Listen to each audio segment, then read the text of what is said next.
Former North Carolina Tar Heel, current or next season will be playing for St. John's and Rick Pitino. Ian Jackson. So Ian Jackson has I believe it's his own podcast actually, that's hosted on Overtime Network. I actually catch most of it on like TikTok clips. So shout out to Overtime, who does a great job with their social media. But he said a bunch of things about UNC and that very candid about his time at UNC. I thought said some things that were very glowing of UNC. He did mention that he's going to miss it. He said he enjoyed his time there. He loved the vibes there. He loved everything about it. He also went on to say that he left because he, quote, could not show what he can do. Now, coming off the back of Drake Powell at the NBA Combine, kind of maybe in a couple of different words, but somewhat saying the same thing. Feel like he Mhm. wasn't utilized in the correct way. Feel like he was not able to show what he can do. Now, Ian Jackson at North Carolina, he had a stretch where his minutes went up and he legit looked like a first team all ACC member. I'm going back here. I believe it started with the UCLA game, Yeah, he Riley, was he was awesome that on the game. 21st, man, like 24 points, 26 points, 23 points, 27 points, and this is all playing 30 plus minutes a game. Now, that tailored towards the end of the season, I know you got some stat numbers on that, but I think you can go back and forth on exactly what Ian Jackson's role was with UNC, because when you get to the actual just overview of where his minutes ended up, he was a player that when you saw him play 30 minutes a game, he was extremely impressive. And even outside of that, in just under 24 minutes a game, he was a player that shot 46% from the field, almost 40% from three, gave you almost three rebounds, 12 points a game. For a UNC team that sometimes when I watch them just as a neutral watcher of college basketball here, I did think that Ian Jackson could have been on the court a little bit more given some of the other things that were going on for you. So, no, that was kind of long-winded here, Riley, as my ACC Twinski, my North Carolina brethren. Tell me, first off, like your feelings when you hear this, because obviously it becomes somewhat of a running joke that people usually go, Ian Jackson's getting a jump start on this instead of 20 years from now going on Theo Pinson Jr.'s podcast. I'm assuming Theo Pinson's going to hand it down to his son and saying what he needs to say about UNC. So let me throw it Yeah, to you for right. thoughts on these comments. Right. I honestly I'm happy that he like spoke positively of his time at UNC and like had some good to like good sprinkled in with the like I wish I could have shown more. A lot of times, well, I don't know. I feel like it's not often you hear players reflect on their previous stop. And I think when you look at the way it seems like Elliot Cadeau and his camp, maybe burning the bridge is too strong of a way to put it, but I feel like Michelle Cadeau has been very active with like commenting fire emojis on Vin Allen Lubin's like commitment post to NC State or whatever. Like doing things that maybe they are innocent, but like seem strategic in on her part to like throw digs or throw a little bit of shade at UNC. So I'm glad Ian does reflect on it positively and does see the good in this past season, which look, I'll be real. I would say there wasn't much to choose from when it comes to good. Like this is probably the second most joyless season I ever experienced as a UNC fan. However, the times where I did feel joy watching this team usually were surrounded by Ian Jackson. Like that stretch you mentioned is from December 21st to January 25th, so just over a month. It was a 10-game stretch.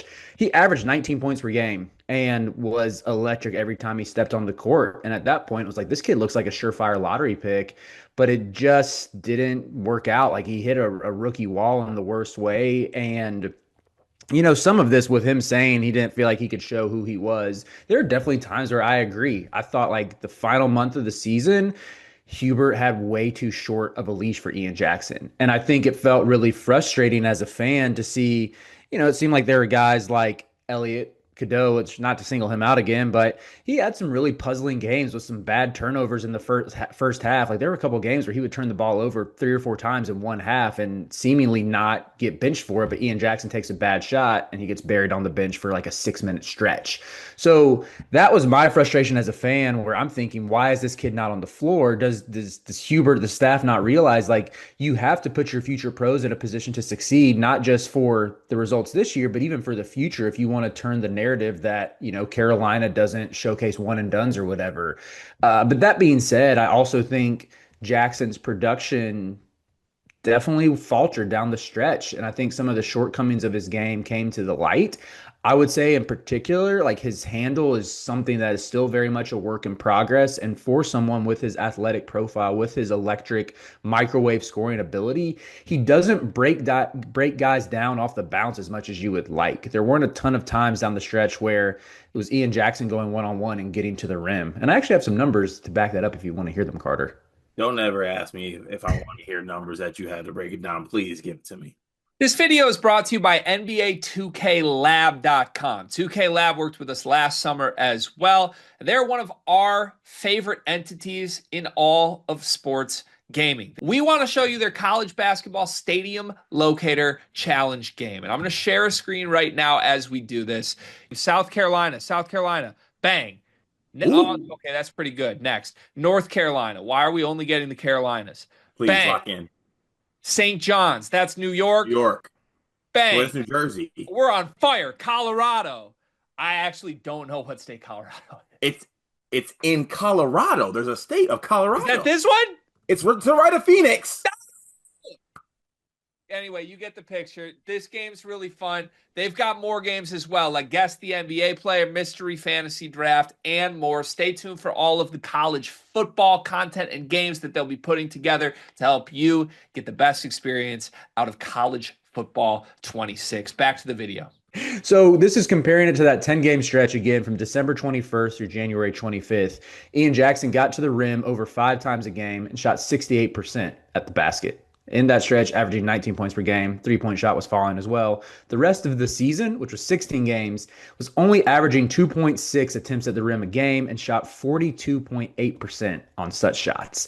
That's not going to get it done. His finishing really faltered down the stretch, and he only averaged 8 points a game. So, again, this is something that like I'm always going to, well, not always, but a lot of times going to look back at the coaching staff and say, how are you putting your player in a position to succeed? Like I did think there were too many instances where Ian Jackson was just camped out in the corner. At the same time, I think his inability to adjust and progress and kind of get out of the rookie slump, I think contributed to it as well.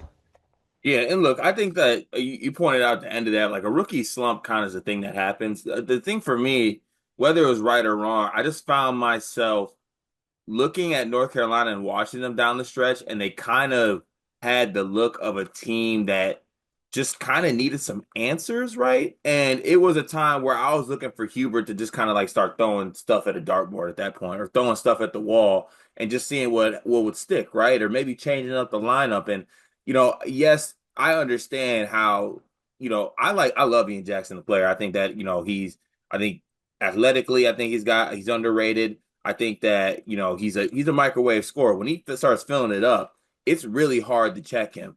It's also got to be so frustrating sometimes because I've never seen him make a one more in his life. And I've watched a lot of Ian Jackson. He doesn't have any one more to his game. Some of the shot selection is a little bit iffy, like kind of pound the air out of the ball, like deep Mhm. two tough shots. Like I get it, and he hits those. That's the type of player he is.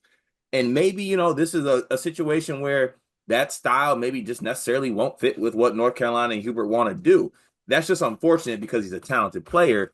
And I'll ask you this, Riley. I, I feel like that style can fit with North Carolina, like especially last season because you have Cadeau that can pass. You have RJ Davis next to him.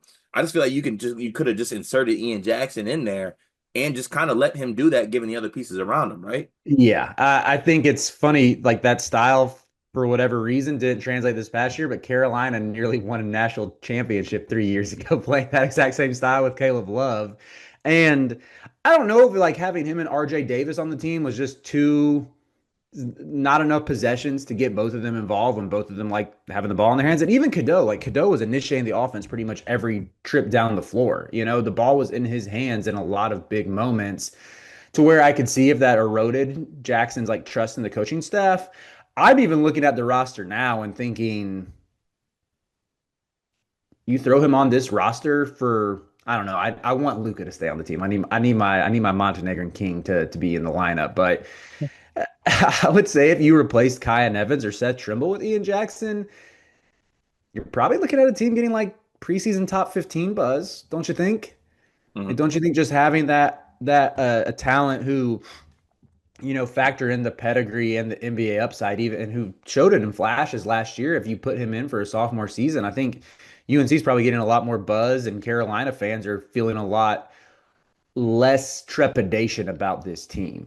And I think most Carolina fans in my orbit see the vision for this unit. Like the framework, the pieces are in place to where you can envision how the spots 1 through 5 fit a lot better on this year's team than last year, even if there aren't the marquee names that highlighted the previous season's roster. But I think throwing in a guy like Ian Jackson with the upside and with the flashes he showed as a freshman would have UNC fans a lot more excited.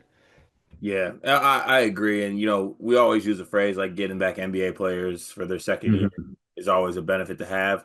And that would be Ian Jackson in this case. But, I think the style and what Ian Jackson wanted to do, I think he did a pretty good job explaining why he left without like necessarily burning a bridge, Mhm. which is good which is good for him because like you said, you have seen some other players go a different direction. But it'll be interesting to see what it looks like, with Coach Pitino at St. John's because Coach Pitino won't hesitate to maybe give somebody a seat too if the shot selection is a little bit iffy. But I think both parties have moved on, and shout out to Ian Jackson for being transparent on the video and not burning the bridge. I think there's true love between that university and Hubert, and him and Hubert too. So that's good to see. But I'll be excited to watch both teams this year and see how the departure of Ian Jackson affects them.